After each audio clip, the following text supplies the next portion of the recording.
A pillar of Colorado's economy is staying put. Today, President Biden announced Colorado Springs will be the permanent location of the U.S. Space Command headquarters.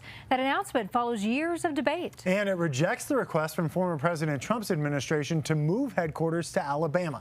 President Biden ultimately made the decision at the recommendation of military officials who say in part the Colorado Springs location ensures peak readiness in the space domain for our nation during a critical period. Karen Morfitt has been covering this controversy for years for all of us now. Karen, you sat down with Governor Polis this afternoon, who says this is a decision based on facts. Yeah, and Michael, Karen, this was a big concern when former President Donald Trump made the move. It left a lot of state and local leaders scratching their heads and questioning if politics was to blame after Trump told a radio show host that he single-handedly made this decision.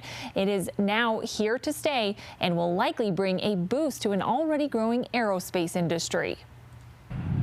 For decades, Colorado has been a leader in aerospace defense, with Colorado Springs at the core. This decision is not just beneficial for Colorado Springs and the state of Colorado, but it's beneficial for our nation and the world. Now officially home to U.S. Space Command, that mission continues. Took a lot of work to get there, but at every given point it was just like, look at the facts, look at the facts. For years, Governor Jared Polis and other state leaders have been working to keep Space Command from moving to Alabama, arguing any disruption in operations was a risk. We already had so many of the assets, and all of our technology is dependent upon space. Our assets in space are essential to almost all of our military efforts now. Senator John Hickenlooper, a key player in questioning that initial decision. This country had never commingled politics and a military basing decision like this, ever. Following multiple investigations, Colorado can now look to the future and the impact that Space Command's presence will have on the state.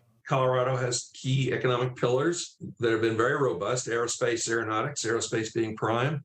Jeff Forrest, a professor of aviation and aerospace science at MSU Denver, says with Space Command comes a need for supporting industries and, of course, jobs. I think it's almost like a positive perfect storm in economic growth. Well, state leaders here in Colorado say this is a final decision. Representatives from Alabama are blasting President Biden's decision, arguing in a very similar fashion that he is putting politics ahead of national security and bypassing the initial selection process. And guys, one of the latest tweets that I saw from one of the representatives was that this fight is far from over. All that aside, great news for Colorado, Yes, right? absolutely. Thank you, Karen. Well, tonight we have dramatic video of a crime